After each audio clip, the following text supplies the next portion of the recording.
CMDRFിലേക്ക് സർക്കാർ ഉദ്യോഗസ്ഥരുടെ വിഹിതം ഈടാക്കി നൽകാത്ത DDOമാരുടെ ശമ്പളം തടഞ്ഞു.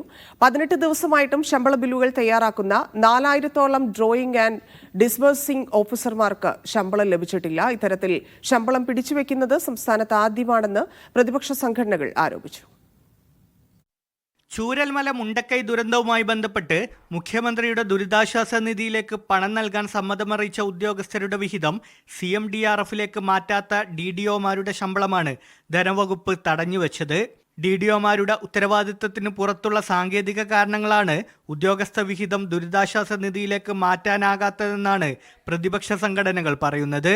PFൽ നിന്ന് പിൻവലിക്കൽ, ലീവ് സറണ്ടറിംഗ് തുടങ്ങി വ്യത്യസ്ത മാർഗങ്ങളിലൂടെ പണം നൽകാൻ ഉദ്യോഗസ്ഥർക്ക് അവസരമുണ്ടായിരുന്നു.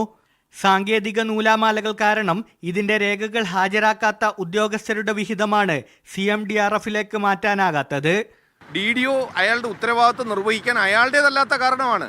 DDOയ്ക്ക് ഒന്നും ചെയ്യാൻ കഴിയില്ല. പേ സ്ലിപ്പ് ലഭിക്കാത്ത DDO എന്ത് ചെയ്യാൻ കഴിയും? സസ്പെൻഷനിലാകുന്ന ജീവനക്കാർക്ക് പോലും സബ്സിസ്റ്റൻസ് അലവൻസ് നൽകുന്ന ഒരു സാഹചര്യമാണ് ഉള്ളത്. പെരുന്നാൾ ദിവസം പോലും ശമ്പളം ലഭിക്കാതെ ആയിട്ടുള്ള ധാരാളം മുസ്ലിം സഹോദരങ്ങളായിട്ടുള്ള DDOമാരുണ്ടായിരുന്നു.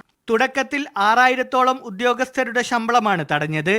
തങ്ങളുടെ അധികാരപരിധിയിലുള്ള ഉദ്യോഗസ്ഥരെ നേരിട്ട് ബന്ധപ്പെട്ട് ട്രഷറിയിൽ പണമടപ്പിച്ച ശേഷമാണ് കഴിഞ്ഞ ദിവസങ്ങളിൽ 2000 DDOമാർക്ക് ശമ്പളം ലഭിച്ചത്. ഈ സാഹചര്യത്തിൽ അടുത്ത മാസത്തെ ശമ്പളം കൂടെ വൈകുമെന്ന ആശങ്കയിലാണ് DDOമാർ. വിഷയത്തിൽ മുഖ്യമന്ത്രി അടക്കമുള്ളവർക്ക് പരാതി നൽകിയിട്ടും നടപടിയുണ്ടായില്ലെന്നും പ്രതിപക്ഷ സംഘടനകൾ ആരോപിക്കുന്നു. മീഡിയ 1 തിരുവനന്തപുരം.